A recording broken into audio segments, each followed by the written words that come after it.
Attachments are supposed to give you a moderate adjustment to a gun's handling to damage. It fine-tunes your playstyle, but sometimes an attachment goes a little too far and either becomes a crutch or it just breaks the gun completely. What is up, guys? Jimmy or Chaos, welcome to the channel. Today we're going to be talking about 10 of the most overpowered attachments in Call of Duty history, and just to be clear, we will not be counting operator mods in this video since, well, they would take up half the list. You let me know which of these attachments you spam the most. Circle of Trust in the comment section. Drop a like on this video, make sure you're subscribed, and let's get started.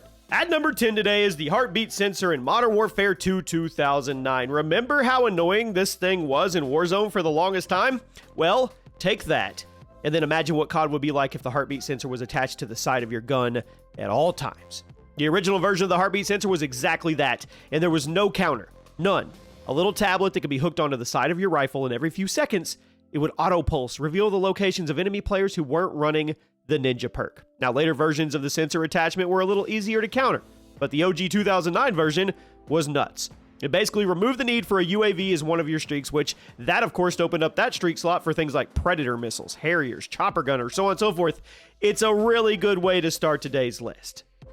At number 9 today, rapid fire in Modern Warfare 3 2011. Now, in Call of Duty 4, the only way to increase the fire rate of your gun was by using a red perk called Double Tap, and that, honestly, was a bit of a risk because stopping power was also a red perk, so either you got higher damage or you got a faster fire rate.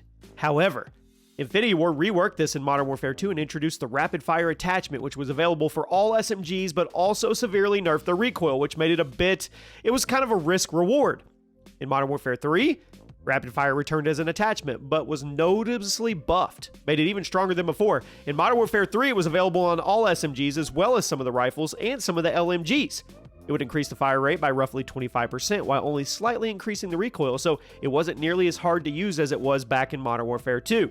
Rapid fire was absolutely insane on guns like the MP7, which would give it that fire rate all the way up to 1,100 rounds per minute while still maintaining its laser-like accuracy, and some absolute monsters would put rapid fire on the PP90. They would crank the fire rate up to 1,300 rounds per minute, which also gave it one of the fastest time to kills in the entire Call of Duty franchise.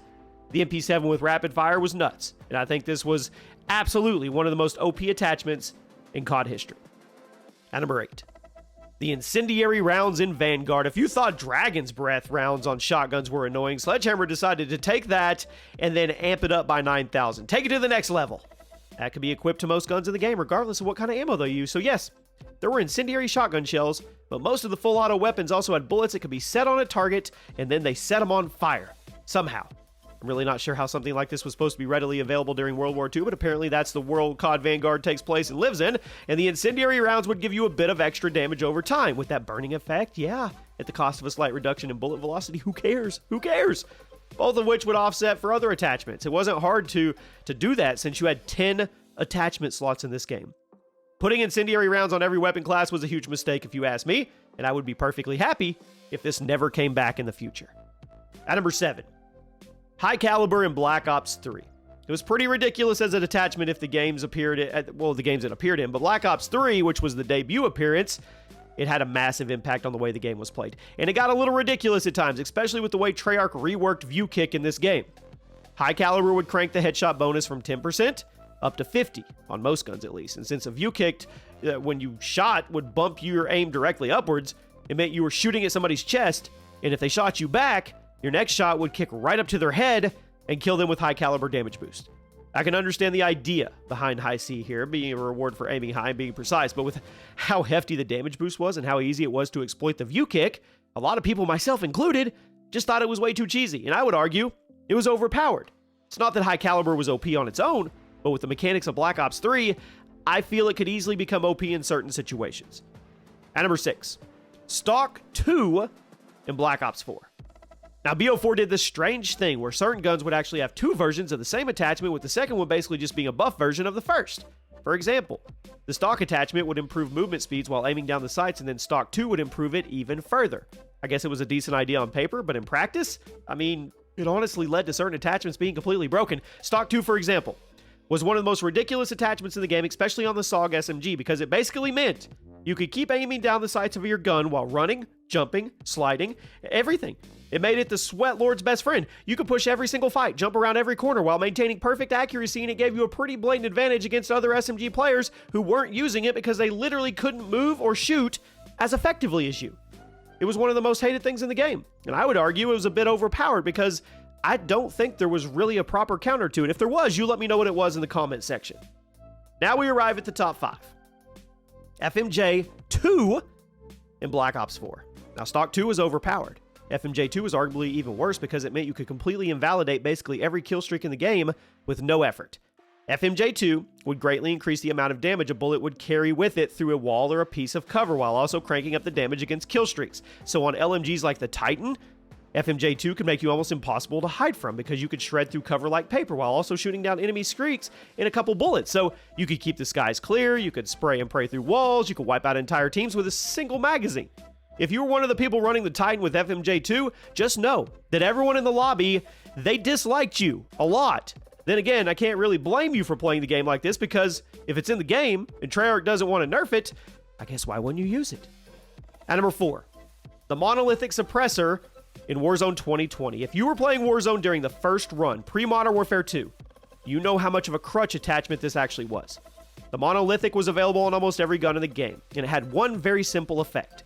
It would keep you off the radar when firing like a normal suppressor, but it would also extend your effective damage range, with the only penalty being a slight ADS slowdown and a slight increase to your weapon sway when you were walking or aiming down the sights. So all things considered, those were small trade-offs for such a massive return, and the Monolithic quickly became the most popular attachment in the entire game. It's pretty hard to beat an attachment that not only keeps you off the enemy radar, but also gave you a pretty noticeable boost to your damage range. And it was almost impossible to justify not using it on snipers and assault rifles. It got to the point that most Warzone players were calling it to be either drastically nerfed or just flat out removed from the game because it was everywhere. There truly was no reason not to run it on your custom classes. It did way too much and the consequences were way too small.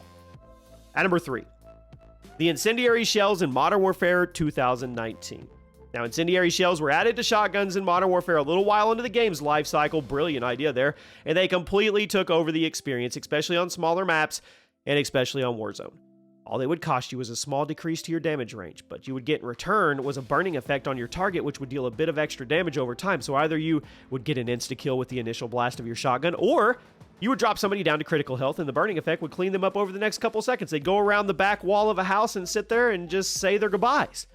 Incendiary shells in a game like Modern Warfare, which already had a very quick time to kill, were way too strong, and Infinity Ward refused to fully nerf them for the entirety of the game's life cycle. I guess you could argue that Incendiary shells are just way too good for a fast-paced game like COD, and I think there's a point to be made there. But the 2019 version specifically was way too strong because of how easy it was to bring somebody down to critical health with a single pull of your shotgun trigger. Maybe I'm salty from all the times I burned to death because somebody who was 20 feet away from me busted me up. But yeah, here it is at number 3. At number 2, High Caliber 2 in Black Ops 4. Treyarch apparently saw all the fan feedback on High Caliber in Black Ops 3, and guess what? They decided to make it even stronger in BO4 with a second-tier version of the attachment. High Caliber 2 would keep the huge boost in headshot damage that High Caliber 1 gave you, but it would also apply a fat damage boost to the upper chest as well. So you smack somebody on the left side of the face and they turn to the right side and here, hit me harder and put some stank on it here. It was a sniper exclusive attachment, so you couldn't put it on any full auto weapons, thank goodness. But this meant it was really easy to get one-shot kills, which was insanely strong because Black Ops 4 had a really long time to kill. This game required you to hit people over and over and over again to drop them, but if you were running a sniper with High Caliber 2, you popped somebody once in the boob and they were gone.